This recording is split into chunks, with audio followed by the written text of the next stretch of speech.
Hi, this is Jeff with Armadillo Pepper. Today I'm going to show you how to smoke baby back ribs using what's referred to as the 2-2-1 method. We're going to smoke the ribs for 2 hours. Then we're going to take them out of the smoker, wrap them in foil with some liquid, and then let them smoke another 2 hours. That'll help tenderize them. Then we're going to take them out of the smoker, remove the foil, apply our finishing sauce, and then put them back in the smoker for the third step, or what is referred to as the 1 hour. Now there's two important steps that you have to do the night before you make your ribs in order for them to turn out great in your smoker. The first step is to remove the membrane. On the back or the underside of a rack of baby back ribs, there is a layer of very thin skin. If you remove this, and it will allow your rub to penetrate the meat, and it will allow your smoke to penetrate your meat during the smoking process. Now the second step is to season your ribs the night before you're going to smoke them. Now today I'm using this Oakridge barbecue pork rub. The folks out at Oakridge are barbecue competitors. They actually won the very first barbecue competition for best ribs that they ever entered. And I believe they placed in the top 10 for one type of meat or the other on every single barbecue competition that they've entered. Now, one of the benefits of this particular rub and seasoning is that they use a specialized raw sugar which has a much higher burning point. So if you've ever made barbecued ribs, if you've ever made smoked ribs and the outside of the rib is too crusty, too dry, too crunchy, that's usually because the seasoning you use is high in sugar content, and the sugar is what starts to burn. So the folks out here at Oakridge Barbecue, they have come up with a way to use raw sugar with a much higher burn point to prevent that crispiness or that over dryness on the outside layer during the smoking process. I covered these ribs with my Oakridge barbecue rub last night, wrapped them up and put them in the refrigerator and let them rest all night. I have them open.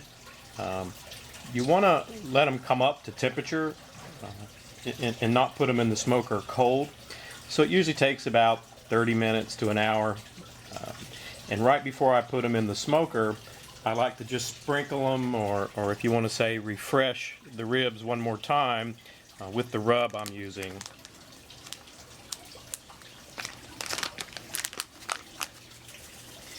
At this point you really don't need to rub it in with your hands.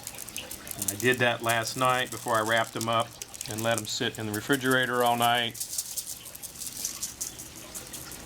Alright, now the first step in this 2-2-1 process is the actual smoking of the ribs for the first 2 hours. Today I'm using a combination of apple and pecan. You certainly don't need to use a combination, but it's just something personally that we, with my family, we tend to like the mixture of the two in terms of that flavor when it comes to smoking baby back ribs. Now for my particular smoker, I use an electric smoker. I've already got the wood chip started. Before I put the ribs in, I will have to refresh the wood chips about every 30 minutes. So about, I have them in now, so I have to refresh it about 3 more times.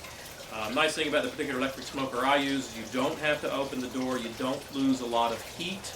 It's actually got a little device on the side that pulls out that you can put the you can put the wood chips in, and you lose very little heat as you're smoking, and therefore it doesn't extend your smoking time. Alright, on my smoker you can see I just have this little tray. It pulls right out. You can sprinkle the wood chips in the little tray, stick it back in, turn them over, and you're done. So you see that you lose virtually no heat as you add the wood chips. Alright, we've reached the end of the first 2 hours. I'm going to take these ribs out of the smoker, going to place them in some foil, pour just a little bit of beer on top of the ribs, and then seal the foil up.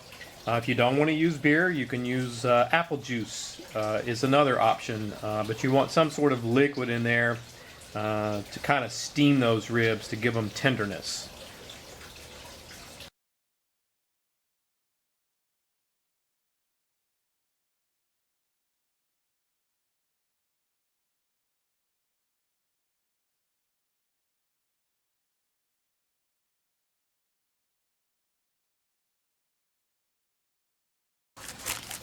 Alright, so we've got our ribs wrapped up in foil. We've got the beer in there. I'm going to place these back in the smoker for 2 more hours. Alright, we're on the 3rd step now of the 2-2-1 smoking process. Just a quick recap. The first 2 hours we smoked the ribs. The second 2 hours I wrapped them in foil, as you can see here. And we put a little beer in there for moisture to tenderize the ribs. Now we're on the 3rd step. I'm going to take them out of the foil, and then I'm going to apply some barbecue sauce, or what many of you call a finishing sauce, for the final hour.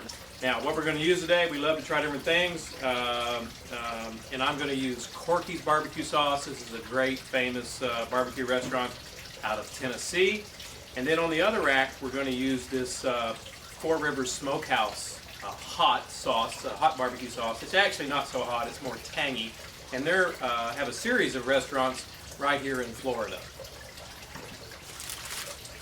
So we're just going to unwrap these bad boys. Got a real nice color here.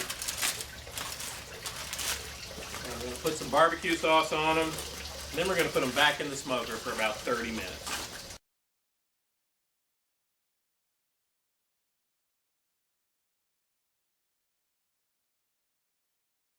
All right, it's been 30 minutes. Let's get these guys out of the smoker. All right, you can see we've got the ribs out. I just want to make sure they're all done. You know, your friendly government, I believe, says 145 degrees. I generally like to cook my ribs to around 165, 170. We got about 168 there. The ribs are all done.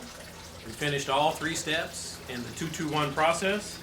I don't know if you can see this. It's a picture of the ribs here. They are so tender. The meat, you can just pull it off. They're incredible. They're juicy. They're tender. Oh my God. I can see why these Oakridge barbecue guys win competitions. These are some really great ribs. So, the next time you're gonna smoke some baby backs, I suggest you try this 2-2-1 message. Hey, my name is Jeff with Armadillo Pepper. Thanks for watching our video. You can visit us over at armadillopepper.com or check us out on Facebook.